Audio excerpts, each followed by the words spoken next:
Assalamualaikum warahmatullahi wabarakatuh. Sahabat Ampuh dimanapun Anda berada, selamat siang, selamat bergabung di podcast Ampuh, obrolan inspiratif seputar umroh, haji, dan industri travel muslim. Menyajikan informasi terkini, berita terdepan, dan live secara langsung dari kantor DPP Ampuh Jakarta. Siang ini terasa istimewa, saya bersama Ketua Umum Ampuh, Dr. Andi Abdul Aziz, juga Sekjen Ampuh, Bapak Haji Komarudin. Materi bahasan kita adalah gonjang-ganjing harga tiket ya, yang meresahkan di ekosistem umroh di tanah air Indonesia. Pak Ketum, Pak Sekjen, sebagaimana kita ketahui bahwa biaya pesawat adalah komponen tertinggi dalam sebuah paket. Tetapi kita mendengar harga tiket ini tahu-tahu naik drastis di angka minimal 5-8 juta. Tentu ini menjadi beban tersendiri. Banyak travel yang menjerit karena jamaah tidak mau harga naik dengan kenaikan yang fantastis. Bagaimana Pak Ketua Umum Ampuh menyikapi persoalan tersebut? Silakan Pak Aziz. Ya, terima kasih Pak Ketua Harian Ampuh, Pak Tri Winarto.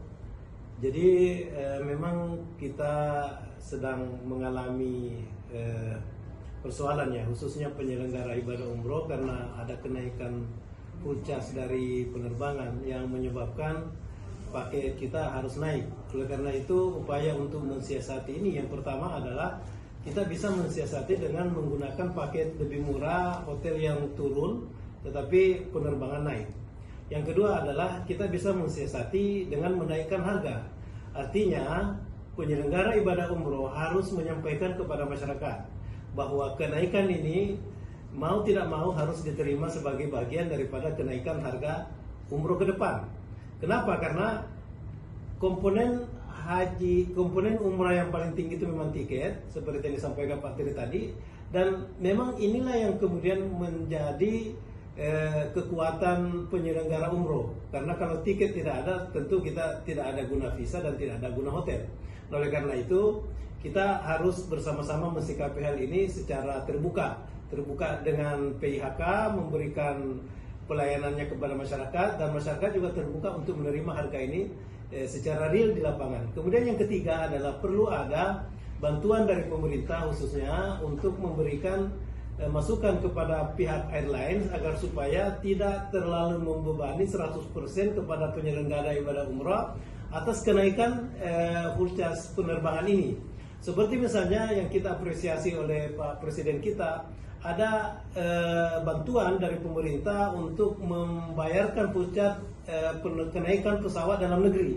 Nah, bagaimana kalau misalnya hal ini juga menjadi perhatian pemerintah untuk memberikan tambahan berapa persen atas kenaikan tersebut, karena semuanya yang menikmati kenaikan ini adalah anak-anak bangsa yang ingin mendapatkan kesempatan untuk menunaikan ibadah umroh ke tanah suci.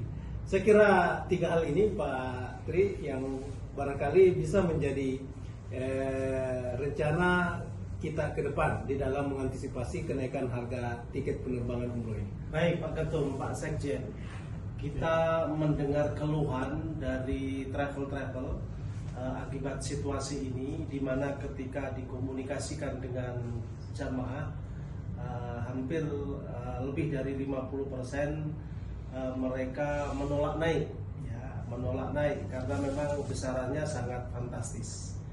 Apa yang harus dilakukan ataupun apa yang bisa disampaikan asosiasi dalam hal ini, karena tentu travel itu berharap kepada induknya yaitu asosiasi untuk menerangkan, memberikan penjelasan kepada jamaah tersebut. Silakan. Terima kasih Pak Tri. Memang berita terkait kenaikan tiket ini sangat meresahkan ya.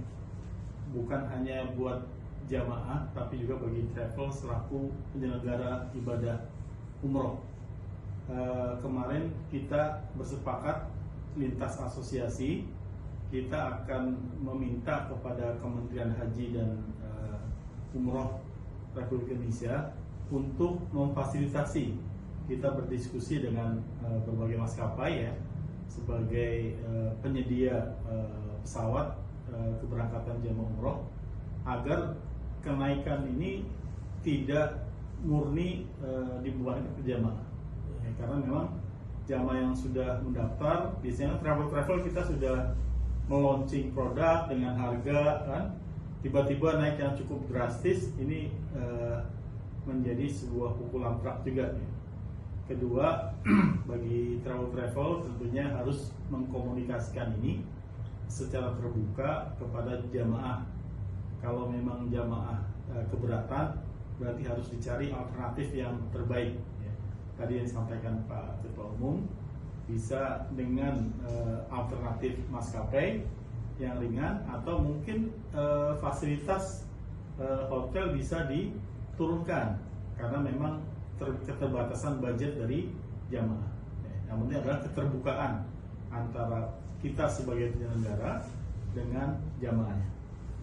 Baik Pak Sekjen, Pak Ketum, apa yang bisa dihimbau kepada travel penyelenggara umroh, utamanya kepada anggota AMPU, agar ini memang betul-betul menjadi perhatian sehingga tidak terjadi kerugian yang besar. Di sisi yang lain, travel ini memang harus terus berjalan karena memang tugas travel adalah memberikan pelayanan, tapi di sisi lain juga tidak terjebak jadi dalam persoalan harga, apalagi harga pesawat ini merupakan komponen terbesar. Silakan. Ya, jadi kita sudah ketahui semua bahwa kenaikan harga pesawat ini suatu hal yang pasti.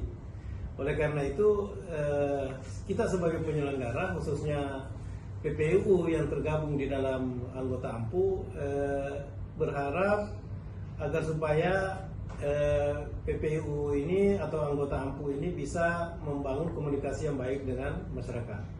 Yang kedua, tolong ditinjau kembali harga paket yang sudah dibuat dan dikomunikasikan dengan masyarakat. Ya. Kenapa? Karena jangan sampai penyelenggara mengalami kerugian yang kemudian juga berakibat dampaknya juga kepada jamaah disebabkan karena tidak ada budget. Oleh karena itu perlu komunikasi yang intens dan perlu upaya manajerial yang bagus sehingga penurunan komponen paket misalnya di hotel dikomunikasikan kepada masyarakat sehingga masyarakat bisa menerima dengan perubahan hotel, misalnya tetap harga sama, tetapi atau kalau tidak kenaikan harga paket dengan bertahan kepada hotel yang sudah dijanjikan. Nah, sehingga dua-duanya bisa menerima dengan baik. Dalam agama kita yang kita junjung tinggi itu kalau di dalam bisnis itu adalah antara dimingkum. Jadi kita saling meridhoi terhadap apa yang menjadi dagangan kita. Kita menjual sesuai dengan apa barang yang kita jual dan pembeli juga membeli sesuai dengan apa yang dia beli.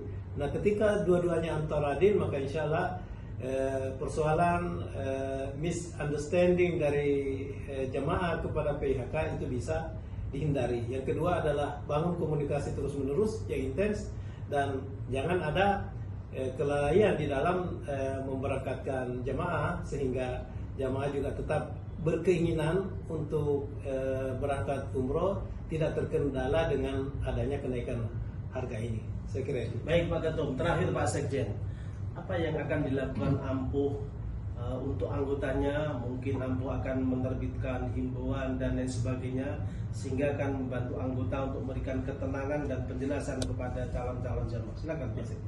Ya, insya Allah AMPU sebagai asosiasi yang menaungi beberapa travel, kita akan memberikan penguatan pada anggota berupa surat edaran terkait dengan perkembangan ini sehingga anggota bisa berbicara kepada calon jamaahnya dengan lebih yakin, gitu ya. Sehingga resiko-resiko tadi bisa yang disampaikan Pak Ketum bisa tertanggulangi atau diminimalisir lah. Mungkin itu yang bisa kita berikan. Baik, terima kasih sahabat Ampuh, Pak Ketum, Pak Sekjen, sahabat Ampuh semua. Terima kasih yang sudah bergabung di podcast Ampuh, obrolan inspiratif seputar umroh untuk haji dan industri travel muslim. Informasi terkini, berita terdepan, dan kami akan hadir terus live untuk terus mengabarkan situasi terkini, semua persoalan terkait ekosistem haji umroh. Jadi terus pantengin podcast Ampuh. Dari kantor DPP Ampuh Jakarta, semangat, salam Ampuh. Salam. Assalamualaikum warahmatullahi wabarakatuh. Waalaikumsalam Assalamualaikum warahmatullahi wabarakatuh. Yes.